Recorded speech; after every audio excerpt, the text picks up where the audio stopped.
In this video, we will be looking at each nation and their military that fought during World War I and ranking how good their military performance and battle plans were.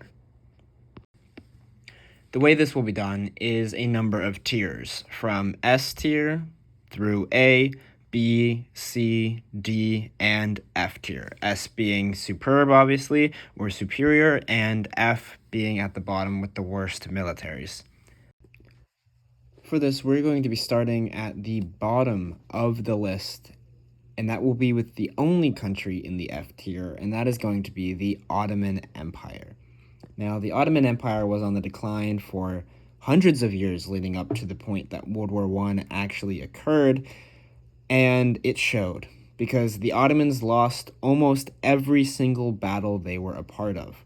There were a few exceptions, such as Gallipoli, but outside of that, against the British, Russians, French, Italians, and Arabs, all of these different groups were able to get the edge over on the Ottoman Empire, and that is why they are the only country in the F tier. Now, in the D tier, we have three different countries. The first one is the Austro-Hungarian Empire. The empire that actually started World War I by declaring war on Serbia is one of the worst performing nations.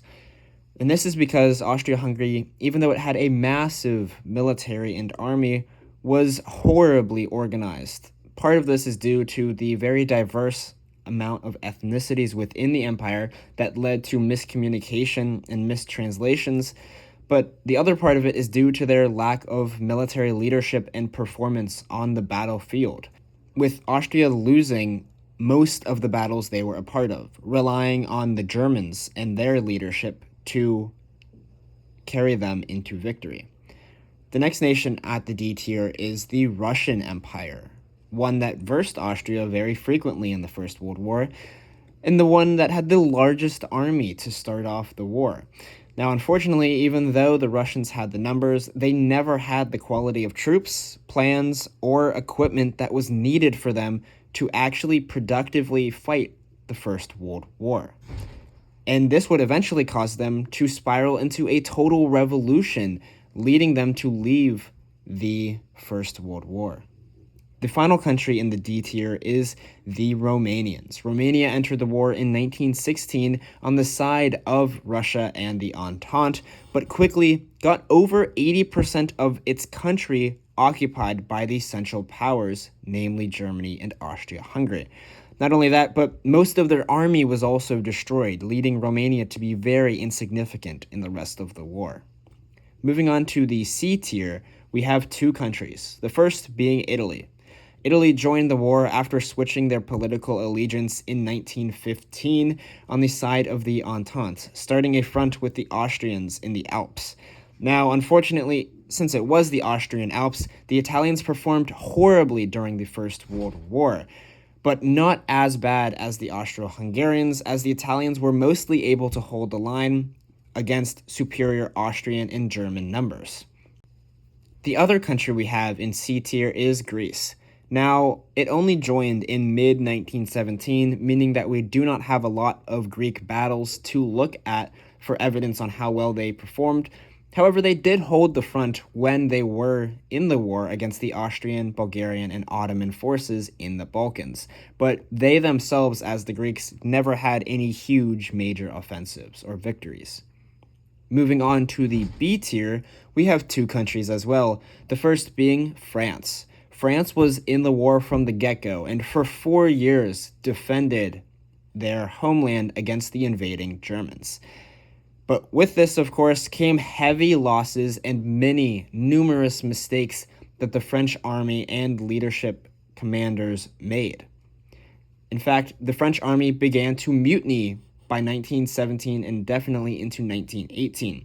However, they did fight incredibly valiantly, leading them to fall in the B tier. The other country that is in B tier is the United States.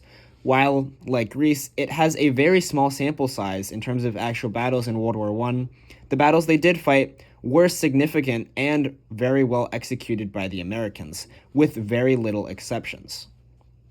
Now, moving on to the A tier, The largest here, we have 4 different countries. First of all, being Belgium.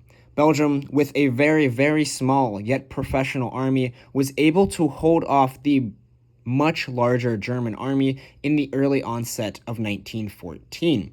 And this caused the Germans to get bogged down within the territories of Belgium, specifically at Liège, which gave the United Kingdom and France time to get their troops in position to hold off the German attack. Next up is Serbia.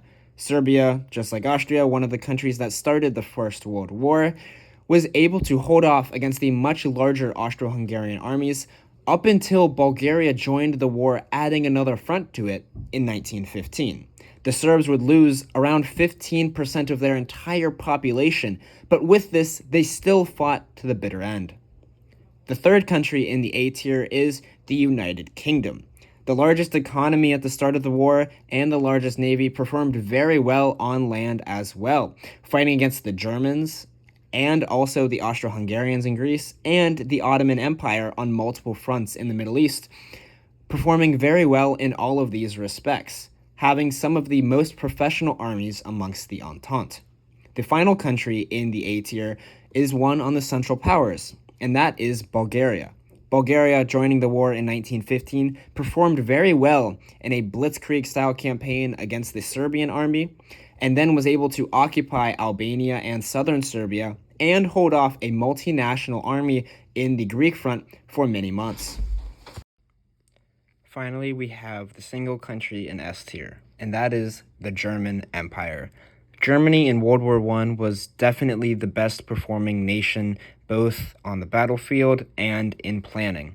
The Germans had multiple hugely successful operations, countering huge modern nations such as France, the United Kingdom, and the Russian Empire all at the same time, and still managed to make World War I a very, very close fight until the bitter end. Those are all of the countries that fought in World War I and their battle performances and performance in terms of military planning. Please subscribe and wait for more videos.